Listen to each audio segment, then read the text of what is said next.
Work out பண்ண போகிறேன். டே 9 இன்னைக்கு. ஸோ 2 நாள் மழை பெஞ்சி இருந்து 2 நாள் வந்து எனக்கு காய்ச்சல், ஸோ இந்த மாதிரி விஷயங்கள் இருந்ததுனால என்னால் வந்து பார்த்திங்கன்னா வீடியோஸ் எடுக்க முடியல. பட் இன்றைக்கி வந்து பார்த்திங்கன்னா திரும்ப ஒர்க் அவுட் இன்றைக்கி இறங்கிட்டேன். ஸோ ஜிம்மில் வந்து பார்த்திங்கன்னா பேமெண்ட் முடிஞ்சு போச்சு. ஸோ இன்னும் 2 நாள் கழித்து பேமெண்ட் பண்ணணும். ஓகேங்க, வாங்க ஒர்க் அவுட் பண்ண போகலாம். இன்றைக்கி என்ன பிளான்னா, அதிகபட்சம் ஒரு 2.5 கிலோமீட்டர் ரன்னிங்கும் 2.5 கிலோமீட்டர் வந்து பார்த்திங்கன்னா வாக்கிங்கும் பண்ணலான்னு இருக்கேன். ஸோ ஃபஸ்ட்டு 2.5 கிலோமீட்டர் வாக்கிங், அதுக்கப்புறம் ரன்னிங். வாங்க போகலாம். டிகிரி எவ்வளோன்னு பார்த்தீங்கன்னா, ஸோ 9 டிகிரி. இந்த 9 டிகிரியில் தான் பார்த்திங்கன்னா ஒர்க் அவுட் பண்ணிகிட்ருக்கேன். பயங்கரமாக குளிருது. மூக்கெலாம் பார்த்திங்கன்னா செவந்துருது, ஒரு மாதிரி மூக்கெலாம் வலிக்குது.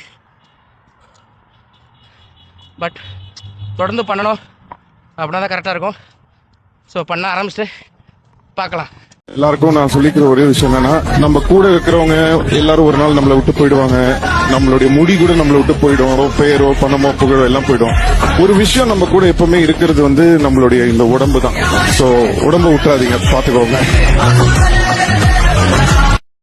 எனக்கு மௌனமும் வேண்டாம், அவ இருந்த இடத்துல யாரும் வேண்டாம்.